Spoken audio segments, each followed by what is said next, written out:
बिस्मिल्लाहिर्रहमानिर्रहीम। तो students, last time हम डिस्कस कर रहे थे noble GIT drug delivery system में से mucoadhesive drug delivery system. Mucoadhesive जिसको हम बायोएडहेसिव भी कहते हैं, मींस कि ये mucus membrane of the GIT, जिसमें हमारी स्टमक की मेम्ब्रेन है, जिसमें हमारी बकल कैविटी की मेम्ब्रेन है, या जिसमें ड्यूडेनम की मेम्ब्रेन है। तो ये इनमें से इसके ऊपर, क्योंकि ये कोटेड होती है हमारी लाइनिंग के ऊपर, स्टमक की लाइनिंग के ऊपर, बकल कैविटी की लाइनिंग के ऊपर, और सिमिलरली ड्यूडेनम की लाइनिंग के ऊपर। तो अगर कोई सिस्टम इस मेम्ब्रेन के साथ अटैच कर जाए तो उसको हम बायोएडहेसिव कहते हैं। स्पेसिफिकली म्यूकस मेम्ब्रेन के साथ अगर कर गया है तो उसको म्यूकोएडहेसिव कहते हैं, और अगर बकल मेम्ब्रेन के साथ कर गया है तो उसको हम बकोएडहेसिव कहते हैं।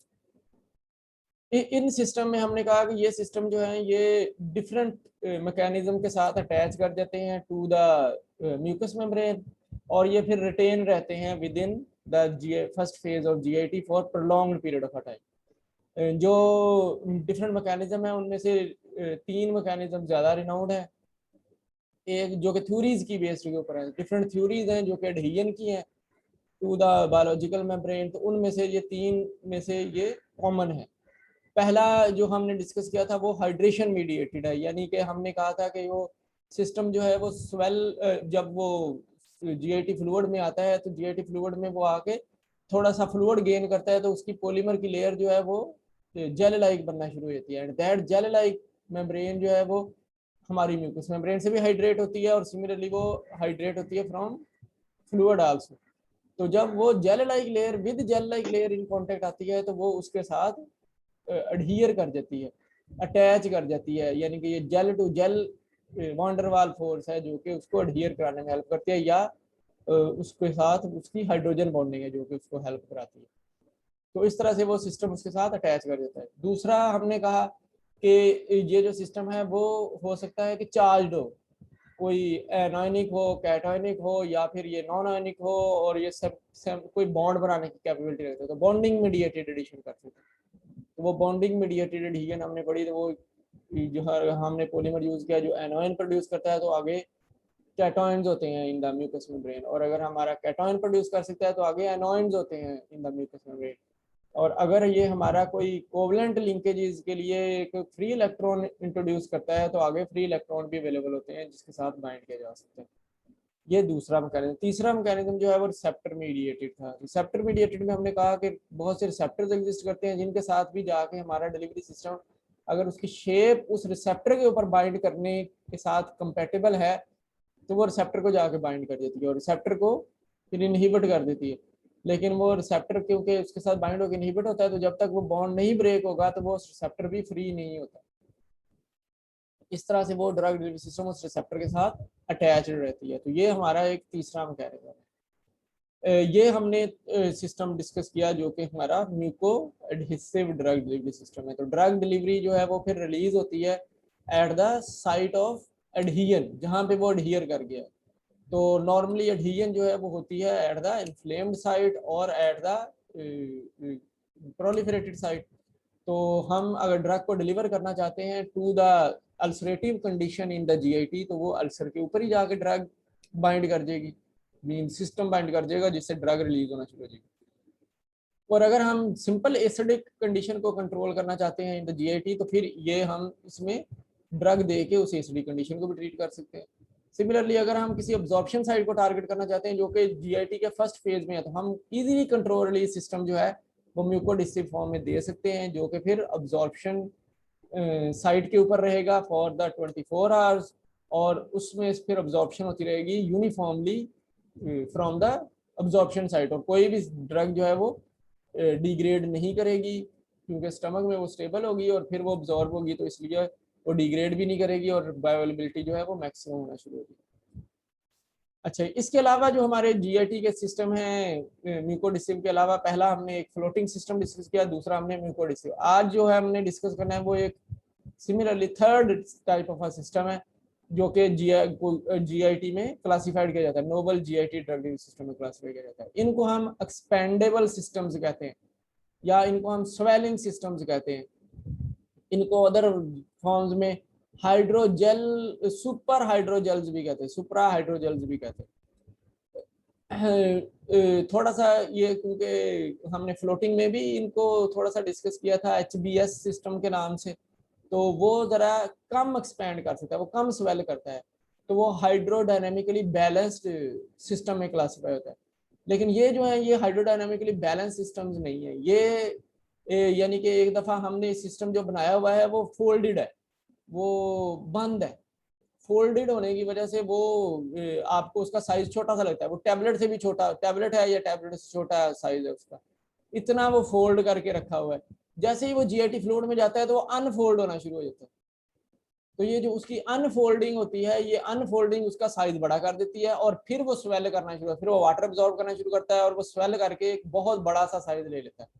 तो ऐसे सिस्टम को हम स्वेलिंग सिस्टम, एक्सपेंडेबल सिस्टम कहते हैं। आजकल सर्जरी में भी ये सिस्टम यूज होते हैं, नॉर्मली हम डिलीवरी सिस्टम में तो अब यूज नहीं करते ये सिस्टम। मैंने आपको सिर्फ इसलिए बताना था कि ये वाले सिस्टम आजकल सर्जिकल प्रोसीजर्स में यूज किए जाते हैं। नॉर्मली अगर आप कहें कि आप किसी गैस्ट्रोएंट्रोलॉजिस्ट के पास जाएं तो उसने लिखा हुआ होगा कि डाइटिंग का एक न्यूअर सिस्टम, न्यूअर डाइटिंग का प्रोसीजर, वो क्या है, balloon like delivery with in your stomach. तो वो बलून लाइक एक ऐसा ही एक्सपेंडेबल सिस्टम जो कि बलून लाइक एक बहुत बड़ा बलून सा बन के स्टमक के अंदर रह जाता है और वह स्टमक से आगे नहीं जा सकता, वो स्टमक से बाहर नहीं निकाला जा सकता। तो वो capacity of stomach to fill with diet वो कम कर देता है उसकी, जिसकी वजह से वो फिर पेशेंट को अर्ज ऑफ हंगर भी फील नहीं होती और वो डाइट भी कम लेता है, वो इतनी डाइट नहीं ले सकता। तो ये कोई इनोवेटिव टाइप ऑफ आजकल का डाइटिंग का सिस्टम इंट्रोड्यूस हुआ है। तो वो इसी से इन्फ्लुएंस्ड है, जो कि हमारा एक्सपेंडेबल सिस्टम है। एक्सपेंडेबल सिस्टम के ऊपर भी बहुत रिसर्च हो चुकी है और आजकल एक्सपेंडेबल सिस्टम इस तरह का नहीं है जैसा मैं सिर्फ आपको यहाँ पे बता रहा हूँ। एक्सपेंडेबल सिस्टम जो है वो लिंक्ड है with ion exchange resins also. तो ये एक्सपेंडेबल भी है और फिर ये ऑयन एक्सचेंज भी है एडिशनली। तो ऑयन एक्सचेंज होने की वजह से ये फिर बहुत एफिशिएंटली ड्रग को डिलीवर कर सकता है। वो ऑयन एक्सचेंज हम आगे पढ़ेंगे आज ही इंशाल्लाह लेक्चर में। तो मैं आपको प्रिलिमिनरी थोड़ा सा एक्सपेंडेबल सिस्टम के बारे में बताऊं। तो एक्सपेंडेबल सिस्टम इसलिए हमने इसका नेम रखा हुआ है क्योंकि इसकी कैपेबिलिटी है कि ये एक्सपैंड कर सकता है जब ये कांटेक्ट में आएगा जीआईटी फ्लूइड के, तो उस वक्त इसका साइज बहुत ज़्यादा बढ़ना शुरू हो जाएगा। तो इसका साइज इतना बड़ा हो जाता है कि ये पाइलोरिक स्फिंक्टर से क्रॉस नहीं कर सकता, यानी कि पाइलोरिक स्फिंक्टर में ये मूव जा ही नहीं सकता पाइलोरिक स्फिंक्टर से। तो जब ये पाइलोरिक स्फिंक्टर के सामने आके रुक जाता है तो उस वजह से इसको हम प्लग टाइप सिस्टम भी कहते हैं।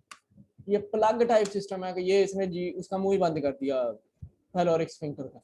तो लेकिन एक्चुअली ये इसका डिसएडवांटेज है, प्लग टाइप नहीं होना चाहिए। तो इसकी शेप जरा ऐसी होनी चाहिए एक्सपेंडेबल सिस्टम की कि ये प्लग ना बन सके, is classified in the plug type of a system, but इसकी शेप हम फिर इस तरह से डिजाइन करते हैं कि वो जैसे मैंने आपको शुरू में दिखाया था रिंग लाइक होती है ये शेप, तो वो रिंग होता है, या क्रॉस होता है तो क्रॉस में फिर फ्लूइड वो ब्लॉक नहीं कर सकता आपके पाइलोरिक स्फिंक्टर को, क्योंकि उसकी तो साइज की कोई लिमिट्स हैं जो कि आगे गुजरनी है, तो वो वहां से गुजर के पाइलोरिक स्फिंक्टर तक जा ही नहीं सकता।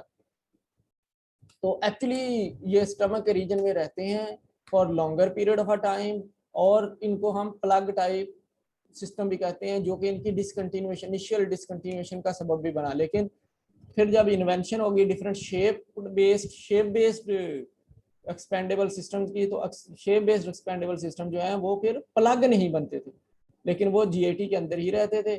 इसलिए फिर दोबारा से ये डिलीवरी सिस्टम में आया और फिर ऑयन एक्सचेंज के साथ इनको कंबाइन करके इंट्रोड्यूस किया गया। आजकल जो आ रहे हैं एक्सपेंडेबल सिस्टम वो ऑयन एक्सचेंज रेजन्स हैं, उधर पड़ेंगे। अच्छा, ये जो एक्सपेंडेबल सिस्टम होते हैं एक्चुअली इनको हमने डेवलप किया हुआ है बाय यूजिंग अ पॉलीमर जो कि हाइड्रोफिलिक इन नेचर है। तो वो क्रॉस लिंक्ड है एक्चुअली, तो क्रॉस लिंकिंग हुई हुई है उसकी, वो क्रॉस लिंकिंग उसको बर्स्ट होने से रोकती है, यानी कि उसको खत्म होने से रोकती है, लेकिन क्रॉस लिंकिंग उसमें पोर्स बना देती है। वो नेटवर्क ऑफ हाइड्रोफिलिक जो है वो वाटर एब्जॉर्ब करता है, तो उसमें पोर बन जाते हैं और क्रॉस लिंकर जो है वो उसको ब्रेक होने से रोकता है। तो लेकिन ये साइज बड़ा हो जाता है इसका, हाइड्रोफिलिक इन नेचर का मतलब है कि वाटर में उसने सोल्युबलाइज हो जाना है, लेकिन ये जेल लाइक मटेरियल बन जाता है क्योंकि इसमें लिंकेजेस ब्रेक नहीं होती। तो वो जिसकी वजह से ये वाटर में जेल लाइक बनना शुरू होता है, और क्रॉस लिंकिंग जो है उसकी वो हेल्प करती है उसको स्टे कराने में, उसी पॉलीमेरिक नेटवर्क के फॉर्म में। तो जिस वजह से ये बहुत ज्यादा एक्सपेंड करना शुरू होता है, सिर्फ वो लिंकेजेस वहां पे ओरिजिनल फॉर्म में रहती हैं और बाकी सारा का सारा सिस्टम फैल के बड़ा होना शुरू होता है। तो इसको हम स्वेलिंग सिस्टम कहते हैं, पहले स्वेलिंग कहते थे, आजकल हम इसको एक्सपेंशन सिस्टम या एक्सपेंडेबल सिस्टम कहते हैं। तो physical integrity of the system जो है वो मेंटेन रहती है बाय क्रॉस लिंकिंग, लेकिन सिस्टम जो है वो एक्चुअली वाटर को बहुत ज्यादा अब्जॉर्ब करने की कैपेबिलिटी रखता होता है और वो उससे जेल लाइक मटेरियल बनाना शुरू कर देता है जो कि बहुत बड़े साइज का होता है। इसको हम एक्सपेंडेबल सिस्टम कहते हैं। अच्छा, इसी के अलावा एक और जो कि बहुत लीस्ट यूज होता है, बहुत कम हमारा सिस्टम आजकल यूज किया जाता है, लेकिन वो भी नोवल जीआईटी ड्रग सिस्टम में क्लासिफाइड है, उसको हम मैग्नेटिक सिस्टम कहते हैं। मैग्नेटिक सिस्टम से मुराद जैसे कि नेम से है, तो ये मैग्नेट की बेस के ऊपर एडहियर कर सकता है इनटू द स्टमक और स्मॉल इंटेस्टाइन ड्यूडेनम। तो इसमें हमने क्या करना है, हमने इसमें कोई मैग्नेट यूज करना है, यानी कि मैग्नेट जिसके दो पोल्स होते हैं, एक पोल साउथ पोल है और दूसरा नॉर्थ पोल है। तो हमने टू पोल्स जो इसके हैं उनको यूज करके डिलीवरी सिस्टम बना लिया। तो हमने एक normal type of controlled release drug delivery system बनाया और उसमें एक स्मॉलर ब्रोकन मैग्नेट का एक पोल जो है वो उसके अंदर प्लेस कर दिया। या मैग्नेट एक्चुअली एक हमने उसके अंदर प्लेस कर दिया डिलीवरी सिस्टम के अंदर। ये मैग्नेट जो है जब ये बॉडी में एडमिनिस्टर किया जा सकता है, तो अगर कोई एक्सटर्नली हम जहाँ पे दूसरा पार्ट ऑफ द मैग्नेट लगा देंगे एक्सटर्नल इन्वायरमेंट में, तो ये सिस्टम वहां पे आके उसके साथ बाइंड कर देगा और बाहर से वो आपको पता उस वक्त लग जाएगा पेशेंट को, जब वो बाहर वाला जो मैग्नेट आपने वहां प्लेस किया हुआ है वो टाइटली उसके साथ स्टमक के साथ ही आपके अटैच नजर आएगा, आपको उस पोजीशन में वो रहेगा जिस पोजीशन पे सिस्टम आके अटैच किया। तो दो प्रॉपर्टीज हैं, एक हमने इसमें इंटरनली मैग्नेट डाल दिया है with in the delivery system, drug और एक्सीपेंट के साथ हमने मिक्स करके एक मैग्नेट डाल दिया, और सेकेंडली हमने एक मैग्नेट जो है वो बाहर स्टमक के ऊपर लगा दिया। तो जब हम ये डिलीवरी सिस्टम जो है वो एडमिनिस्टर करते हैं इनटू द जीआईटी, तो ये सिस्टम का जो मैग्नेट है वो उसको ड्रा करता है टुवर्ड्स दैट मैग्नेट जो कि एक्सटर्नली उसको फील हो रहा होता है। तो वो मैग्नेट जो है वो इसको बाइंड करा देता है at the external magnet site, जहाँ एक्सटर्नल मैग्नेट आपने रखा हुआ है उस जगह पे। नॉर्मली हमने ये स्टमक के ऊपर लगाना होता है, स्टमक की पोजीशन के ऊपर प्रिसाइज पोजीशन पे रखा हुआ होता है। तो ये सिस्टम थोड़ी देर में ही उस जगह पे आके अटैच कर जाता है। तो इस तरह से ये सिस्टम फिर उस वक्त तक अटैच रहेगा जब तक ये डिलीवरी सिस्टम है, यानी कि जब तक वो डिलीवरी सिस्टम इंटैक्ट है उस वक्त तक तो मैग्नेट भी इसके साथ अटैच रहता है। और जैसे ही वो डिलीवरी सिस्टम फिर खत्म होना शुरू हो जाता है, वो वहां से हट जाता है, तो उस वक्त फिर मैग्नेट उसमें से रिमूव हो जाता है। तो डिलीवरी सिस्टम ट्रेवल कर जाता है और मैग्नेट जो है वो वहां से हम निकाल सकते हैं, यानी कि एक्सटर्नल मैग्नेट हटा दें तो वो इंटरनल मैग्नेट जो है वो फिर बॉडी से इवैक्यूएट किया जा सकता है। तो ये सिस्टम की फिर कैपेबिलिटी है कि ये प्रोवाइड कर सकता है गैस्ट्रिक रिटेंशन टाइम की इन्हांसमेंट। जितनी देर तक आप मैग्नेट को वहां लगाए रखेंगे एक्सटर्नली, अगर मैग्नेट वहां एक्सटर्नली डिस्प्लेस होगा तो वो इंटरनली सिस्टम भी डिस्प्लेस हो जाएगा। तो जितनी देर आप मैग्नेट को एक्यूरेट पोजीशन के ऊपर आउटसाइड ऑफ द एब्डोमेन लगा सकते हैं, उतना आप लॉन्गर ड्यूरेशन भी इसका इन्हांस्ड गैस्ट्रिक रिटेंशन टाइम ले सकते हैं। सेकंड फैक्टर इसका हमारे डिलीवरी सिस्टम के पॉलीमर्स भी हैं, अगर पॉलीमर जो है वो डिग्रेड कर देंगे तो अल्टीमेटली फिर ये सिस्टम वहां से मूव कर देगा। लेकिन नॉर्मली जो अब तक बना के लगाए गए हैं तो वो जब तक हम मैग्नेट नहीं हटाते, यानी कि 24 आवर्स की बात की जा रही है, विद इन 24 आवर्स हम मैग्नेट को नहीं हटाते, उस वक्त तक ये सिस्टम इंटैक्ट रहता है और गैस्ट्रिक टेंशन टाइम इसका एग्जिस्ट करता है। तो लॉन्ग ड्यूरेशन के लिए हम इसको एडमिनिस्टर कर सकते हैं। लेकिन एक्सटर्नली मैग्नेट लगाना और एक मैग्नेट का मैग्नेट के साथ अटैचमेंट रहना on the stomach on the GIT, ये पेशेंट कंप्लायंस को जरा रिड्यूस कर देता है, इफेक्ट करता है। तो जिसकी वजह से फिर ये सिस्टम हम अब डिसकंटिन्यू हुए, अब ये नहीं कि ये नहीं लगाए जाते। तो पिक्टोरियल अगर आप देखें तो ये सिस्टम कैसा होता है, पहले अगर हम एक्सपेंडेबल सिस्टम की बात करें तो वो दो तरह के हैं, एक स्वेलिंग है एक अनफोल्डिंग सिस्टम है। पहले ये स्वेलिंग ही होता था, अब हमारा अनफोल्डिंग सिस्टम भी आ गया। तो स्वेलिंग सिस्टम इस तरह से हमने टैबलेट है जिसमें ये क्रॉस लिंक्ड पॉलीमर है हमारा, उसके साथ हमने ये सिस्टम दिया हुआ है। तो जैसे ही हम जीआईटी फ्लूइड में डालते हैं तो ये जो इनर पार्ट हैं जो ग्रीन कलर के आपको शो किए गए हैं, ये सारे पार्ट जो हैं वाटर के साथ वाटर को होल्ड करना शुरू करते हैं और स्वेल करना शुरू होते हैं, और स्वेल करके ये जो इनके दरमियान क्रॉस लिंकिंग है वो इनको तो यहाँ से बाहर जाने से रोकता है। तो ये इस तरह से नेटवर्क लाइक स्वेलिंग शुरू हो जाती है। ये सेंटर में अभी सॉलिड है और बाहर ये नेटवर्क लाइक बनना शुरू हो गया। ये और जितना स्वेल करता जाएगा उतना बड़ा बड़ा स्वेलिंग, इसकी साइज उतना बड़ा लार्जर होता जाएगा। तो ये फिर सिस्टम बॉडी से बाहर नहीं जाता। लेकिन ये क्योंकि राउंड होता है तो ये प्लग बन सकता है। अगर इस जगह पे ये राउंड ऐसे करके आ जाए सिस्टम तो ये इसका पायलोरिक स्फिंक्टर का प्लग बन जाएगा, फिर ये यहाँ से आगे नहीं मूव कर सकता। अच्छा, तो इसको फिर खत्म करने के लिए हमने एक ऐसा सिस्टम दिया हुआ है जो कि अनफोल्डिंग सिस्टम है। तो हमने एक फोल्डेड सिस्टम दे दिया है, यानी कि हमने उसकी एक फोल्डिंग बना के तो वो टैबलेट या कैप्सूल के अंदर डाल दी। तो वो कैप्सूल जो है वो ये जैसे आपको नजर आ रहा है, तो ये एक कैप्सूल के अंदर हमारा ये कैप्सूल है, तो इसके अंदर हमने ये फोल्ड करके सिस्टम को ऐड किया हुआ है और इसको हमने एडमिनिस्टर कर दिया। तो जैसे ही फिर कैप्सूल का शेल जो है वो डिग्रेड करता है तो ये अनफोल्डेड सिस्टम जो है वो अनफोल्ड होना शुरू हो जाता है। ऐसे अनफोल्ड होकर फिर वाटर गेन करना शुरू कर देता है, वाटर अब्जॉर्ब करना शुरू होता है और ये बहुत बड़ा साइज ले लेता है। तो ये बड़ा साइज जो है ये फिर अगर यहाँ पे ये क्रॉस बड़ा सा बन जाए तो ये फिर ना तो इसको प्लग बना सकता है बल्कि ना ही फिर ये इससे बाहर जा सकता है, क्योंकि इसका एक आर्म भी यहाँ पे नहीं आ सकता, क्योंकि वो दूसरा आर्म जो है वो पीछे से इंटरेक्ट करेगा। तो वो दूसरा आर्म के इंटरेक्ट करने की वजह से ये सिस्टम इसके ऊपर प्लग भी नहीं बनाएगा। तो इस तरह से ये अनफोल्डेड जो हो जाएगा सिस्टम हमारा, ये एक्सपेंडेड सिस्टम, ये ज्यादा लॉन्गर टाइम के लिए हमारे जीआईटी में जीआईटी के फर्स्ट फेज में एग्जिस्ट करता रहेगा। अच्छा, ऑन द अदर हैंड ये जो है ये आपका मैग्नेटिक सिस्टम है। तो मैग्नेटिक सिस्टम में हमने जब एक स्मॉल मैग्नेट अपने डिलीवरी सिस्टम के अंदर डाल दिया है, डोजेज फॉर्म के अंदर एक स्मॉल मैग्नेट का पार्ट भी डाला हुआ है, तो हमने एक मैग्नेट पेशेंट को दे दिया है एक्सटर्नली, उसने स्टमक के बाहर, एब्डोमेन के बाहर स्टमक वाली जगह के ऊपर लगा देना है, वो रखना है। तो जैसे ही वो डिलीवरी सिस्टम एडमिनिस्टर करेगा तो थोड़ी देर के बाद वो डिलीवरी सिस्टम उसने रखा ही होगा, यानी कि 5 मिनट लग जाएंगे, विद इन 5 मिनट्स वो डिलीवरी सिस्टम जो है वो आके वहां पे अटैच कर देगा। इस तरह से ये इसके साथ अटैच कर देगा। तो ये यहीं पे रहेगा अनटिल अनलेस के ये बाहर वाला आप नहीं हटाते, या फिर अनटिल अनलेस के ये हमारा सिस्टम पूरा डिग्रेड नहीं कर देता। तो उस वक्त ये मैग्नेट बहुत छोटा और फोर्स लोअर फील होना शुरू हो जाएगी, जिसकी वजह से ये यहाँ से मूव करना शुरू हो जाता है, एक्सटर्नल मैग्नेट ही मूव करना शुरू हो जाता है। तो वो फील होता है कि डिलीवरी सिस्टम यहाँ से डिटैच हो गया, तो हम उस वक्त इसको रिमूव करना एडवाइजेबल होता है बाहर से। तो ऐसा सिस्टम जो है वो मैग्नेटिक सिस्टम कहलाता है। अच्छा जी, अब एक और टाइप ऑफ डिलीवरी सिस्टम जो कि novel GIT drug delivery system कहलाता है, वो है आयन एक्सचेंज रेजन सिस्टम्स।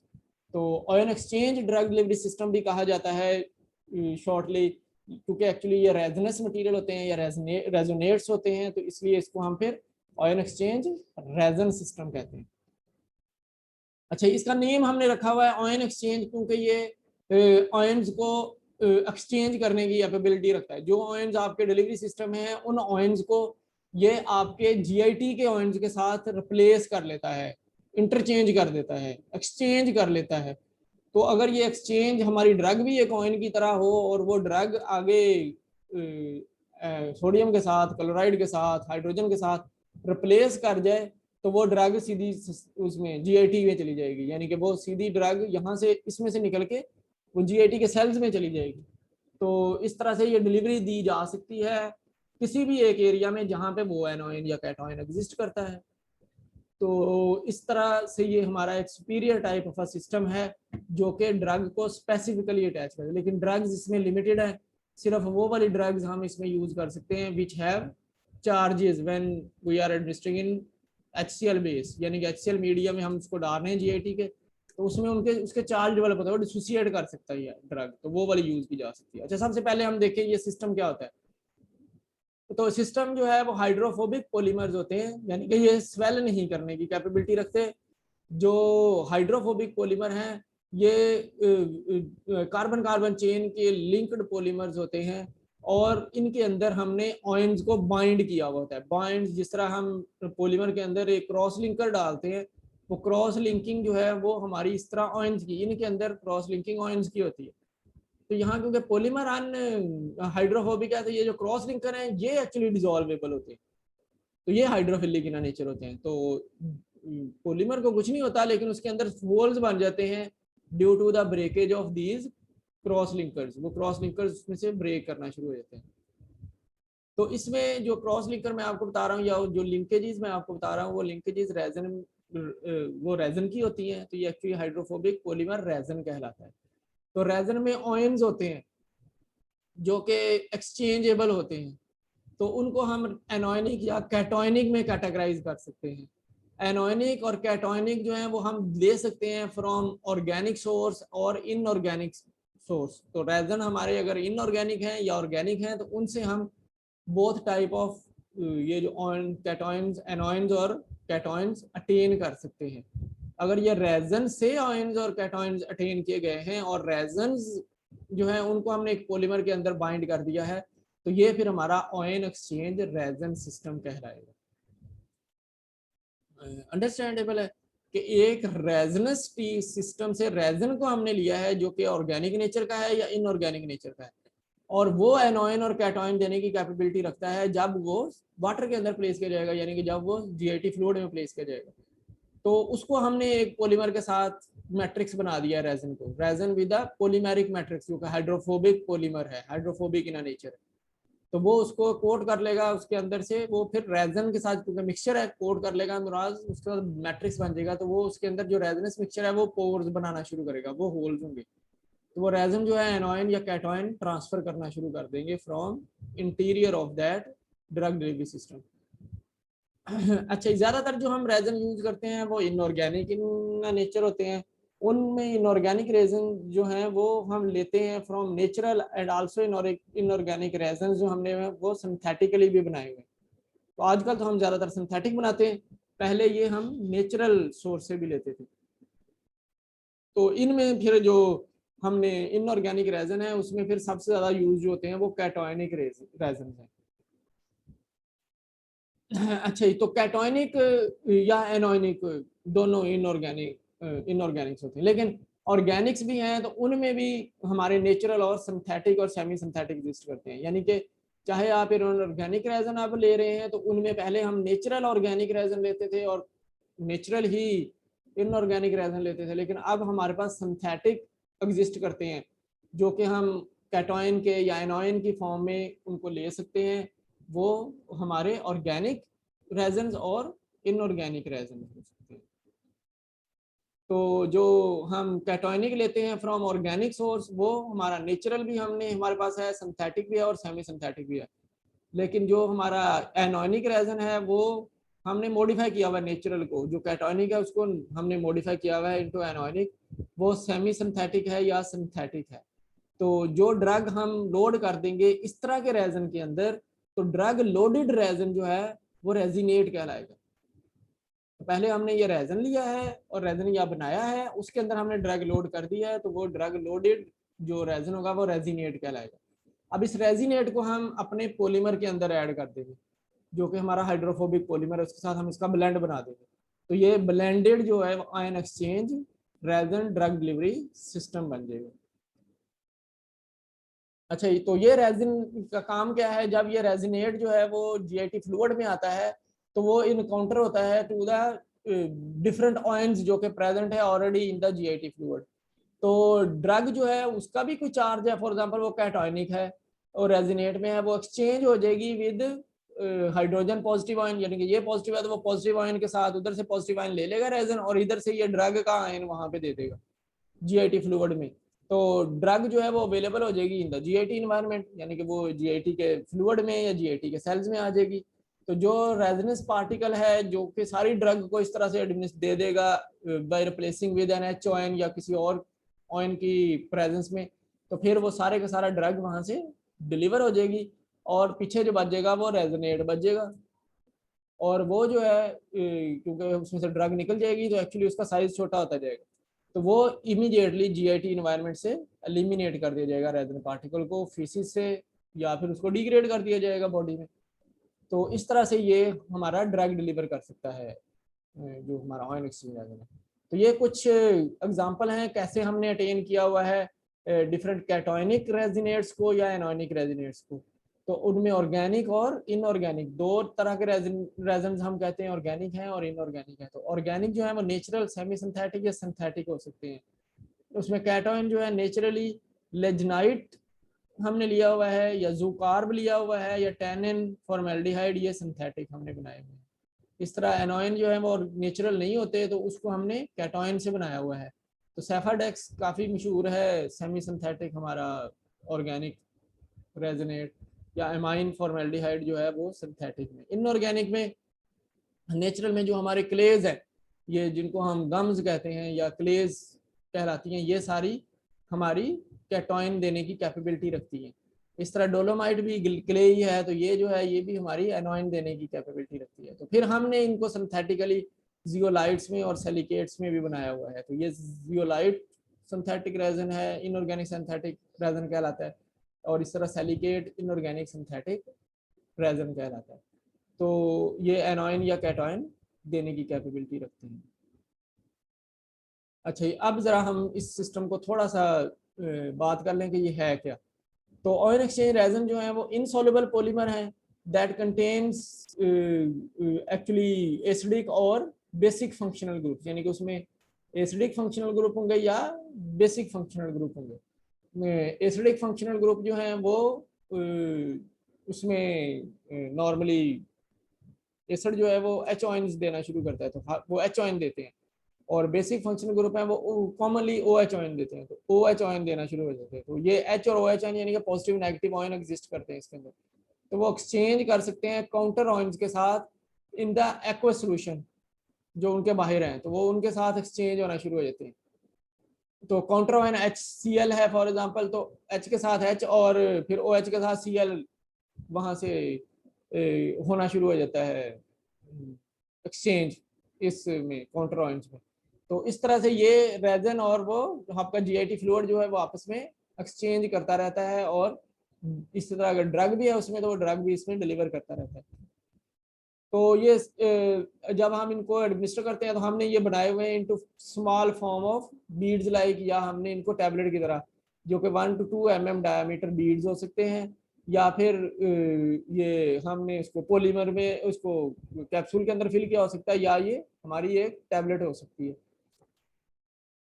तो रेजोनेट नॉर्मली जो है वो बीड्स की तरह के बीड्स की फॉर्म में अवेलेबल होते हैं।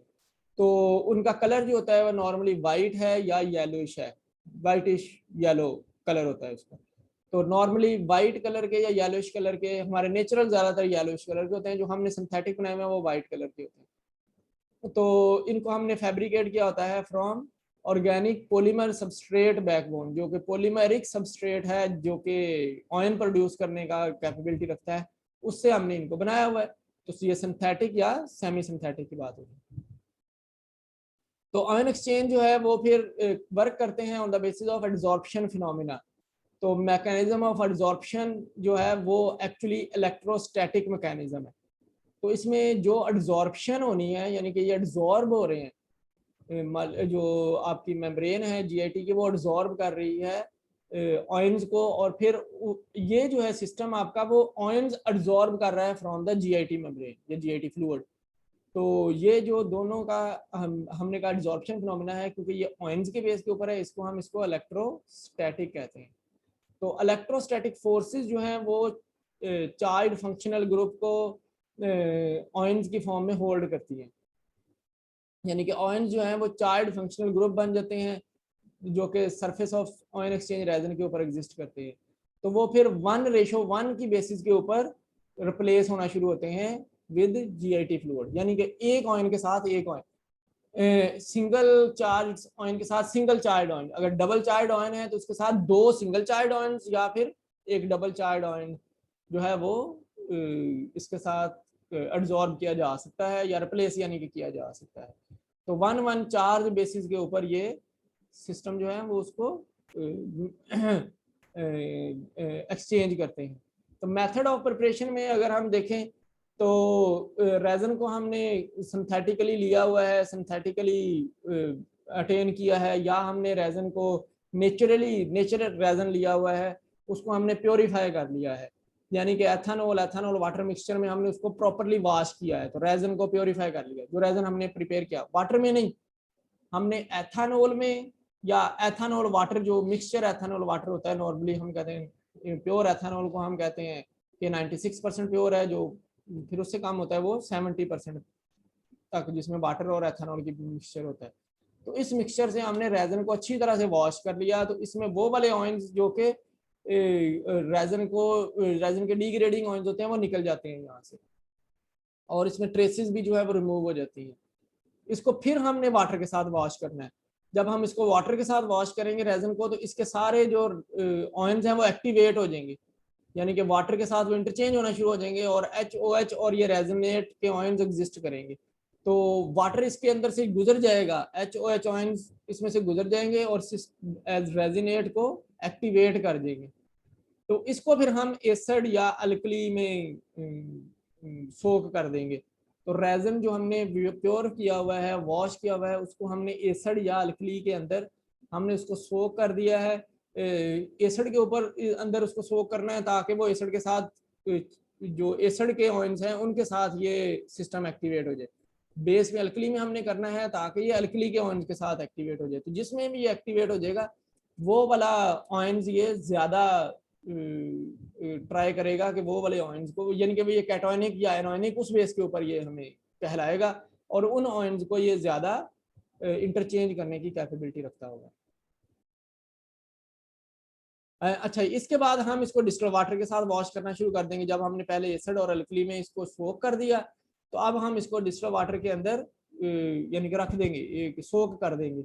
जब हम इसको सोक कर देंगे डिस्टिल्ड वाटर में, जो इसको डिस्टिल्ड वाटर वॉश करेंगे, तो जब ये उसके अंदर क्योंकि इलेक्ट्रोड लगे होते हैं, तो हम इलेक्ट्रोड से देखेंगे जब चार्जेस न्यूट्रल हो जाएंगे उस वक्त तक हम इसको वॉश करते रहेंगे डिस्टिल्ड वाटर में। तो जो चार्जेस एक्स्ट्रा हैं जिसकी वजह से ये करंट प्रोड्यूस कर सकता है, वो सारे चार्जेस इसमें से हम हटा देंगे।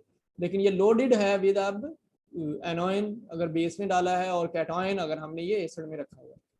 तो इसको डिस्टिल्ड वाटर से वॉश करके हमने इसको ड्राई कर देना है। ड्राई करके ये पाउडर बन जाएगा।